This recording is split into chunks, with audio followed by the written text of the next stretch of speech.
Hello, everyone. Uh, Today we're going to be talking about what would be the end of what would be the American Revolution. Your two essential questions are explain what happened in the western and southern regions of the war, and then explain the series of events leading to the end of the American Revolution. Right. So I know when we talked about specifically the last time we talked about the events of what would be Valley Forge. And it was, pretty brutal, time for what would be the Continental Army. However, there was, some bright spots along the way, especially when it got closer to the springtime of what would be 1778. A former Prussian military officer named Frederick von Steuben. Prussia, at we know it as Germany now, but von Steuben came over in 1778 to basically help train what would be the American soldiers. Valley Forge, it was basically a break in between what would be fighting. So it gave the American army time to actually train its soldiers in discipline, marching, effective battlefield tactics, and von Steuben was responsible for that, basically making them more of what would be of a professional army. And this was a huge, impact on the American army because his training helped what would be the army, fight more successfully on the battlefield, kind of moving forward. So the army itself is going to be a new army after the time that after they leave what would be Valley Forge. The first major battle that took place after what would be Valley Forge was the Battle of Monmouth. Um, Basically, it showed that the training that they got from Frederick von Steuben basically paid off. It had worked, and it was the first major win they had coming off of what would be that break. The British soldiers were exhausted. It was pretty hot. Specifically at this battle, and there is an old wise tale. An American named Molly Pitcher, who was the wife of one of the men on the American side, ran back and forth between a spring and the army, bringing basically pitchers of what would be water and actually cooling down what would be cannons because they were overheating.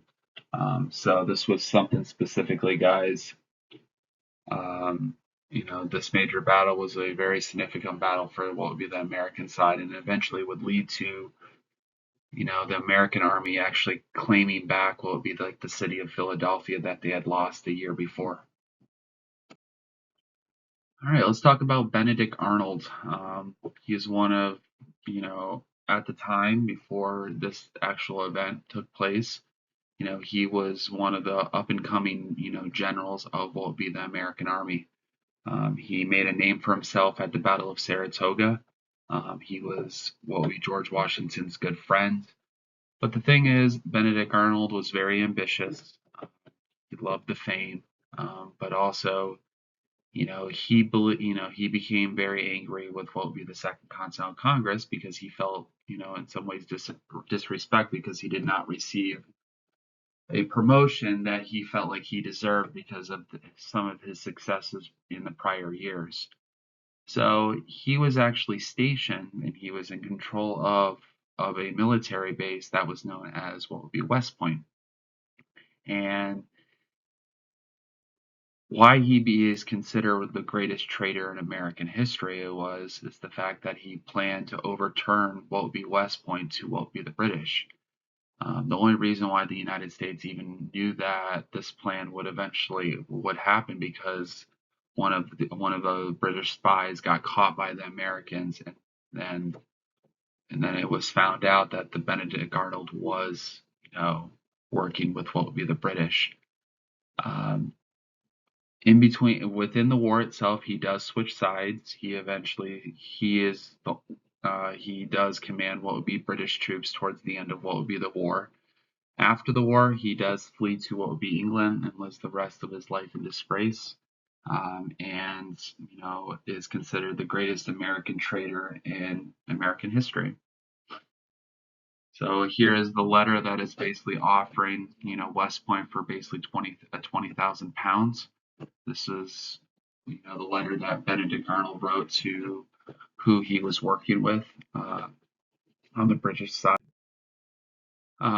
At West Point, you know, there is plaques of every major general that had been in command at West Point, and his plaque is still up at West Point. However, um, his name is not on it because they took his name off after the events that took place. But he is considered the greatest American trader in American history. So the war at sea. The Continental Army had little to no navy. They could not fight in very large battles at all. Instead, they, really tried to focus on trying to seize British supply ships that were crossing the Atlantic to resupply what would be the British Army.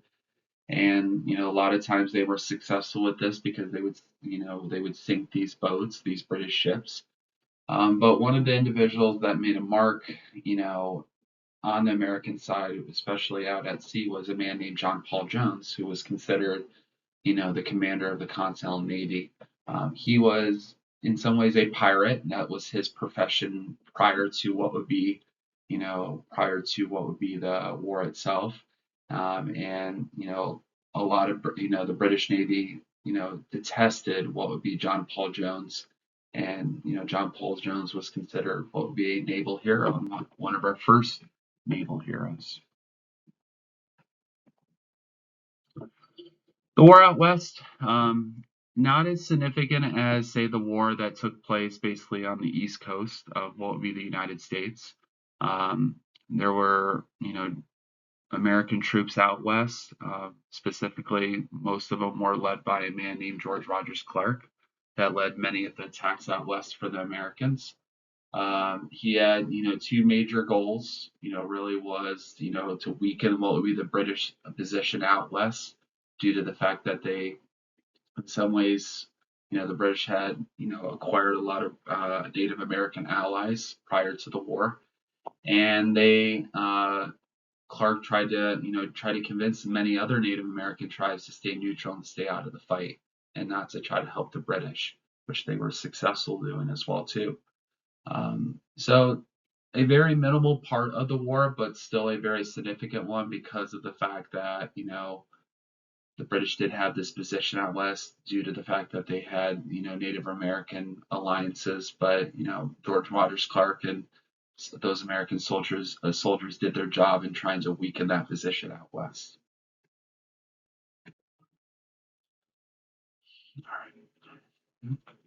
War in the South, towards the end of this war specifically, after the events of the Battle of Mammoth and, the British losing what will be Philadelphia, um, the British kind of shifted their attention more to what would be the South. The reason why is because there was more support for what would be the British cause, though there was a large loyalist population, especially in places like Georgia, the Carolinas, and what would be Virginia. So they planned, one of the things that they tried to do was they tried to free what would be slaves down south and to give them arms to try to fight on what would be on the British side. But the main focus was the fact that they did have a lot more support in this region rather than, say, in the north. So on the American side, there was many different generals that fought within what would be the South, but one that made a difference was a man named General Nathaniel Greene. He basically forced the British Army to kind of chase his army, up and down the coast of what would be the South, so down through places like Georgia, South Carolina, North Carolina, and even into what would be Virginia. Um, really, Nathaniel Greene knew that the United States could not fight, the British, head on, so there was a lot of times that, Nathaniel Greene would use, hide and seek tactics, try to surprise the British any opportunity that he did have. Um, and this was kind of the overall strategy, especially throughout the South, because people like Nathaniel Greene would do this, but also people like Francis Marion, who would use what would be guerrilla warfare tactics. So the way I would define guerrilla warfare is, hide and seek, not fighting what would be armies head on. So a lot of times, British soldiers would be marching through what would be large, dense forests, and then the American army would, attack what would be those British forces marching through what would be forests. That's guerrilla warfare using hide and seek tactics. Francis Marion, was very successful in doing this. He wasn't a general, but he fought within the American army, and he would gain the name and he would gain the nickname known as Swamp Fox because of his use of guerrilla warfare tactics and basically, using those type of tactics in like the swamps of what would be South Carolina. So here's just some major battles that take place within what would be the Southern Campaign. As the years went on, especially within the South, the United States really starts to gain the upper hand within the Southern Campaign, and eventually the British would have to reevaluate, and they travel more north into. So the Battle of Yorktown. This is a very significant event, especially towards the end of what would be the American Revolution. So General Charles Cornwallis, who was leading what would be the British Army within the Southern Campaign, moved all of his soldiers to what would be a place known as Yorktown, Virginia. There was a large British fort there, and the reason why he went there was because most of his soldiers were worn down from the actual campaign, chasing Nathaniel Greene and fighting what would be Francis Marion. So they needed a rest.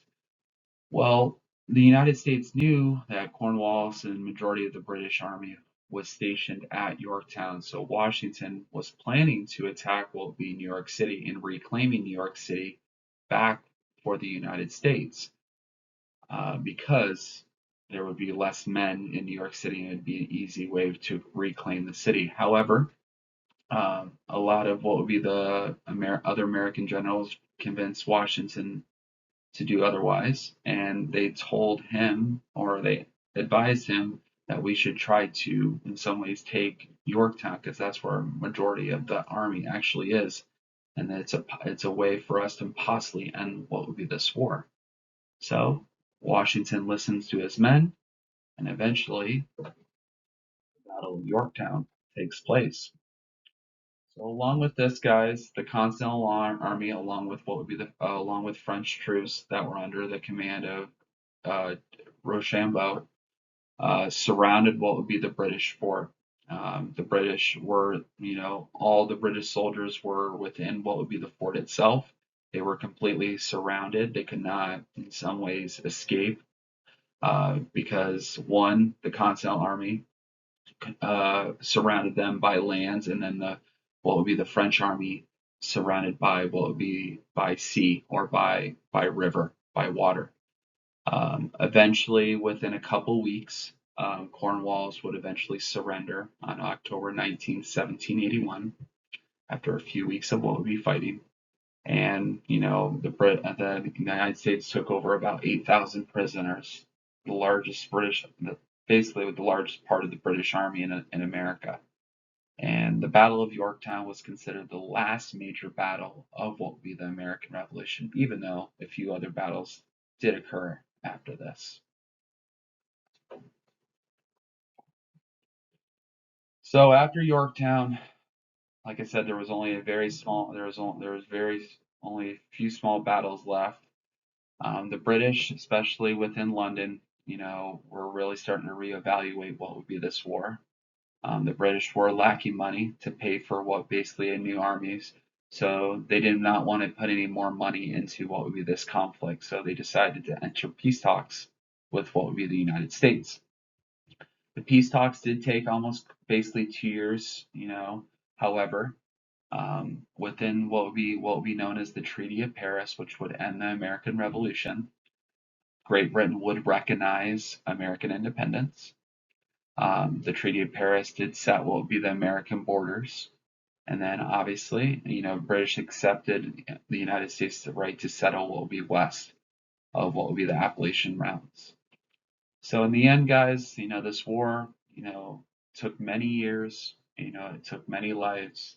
But in the end, we gained our liberty, we gained our freedom, and we gained our independence. What now?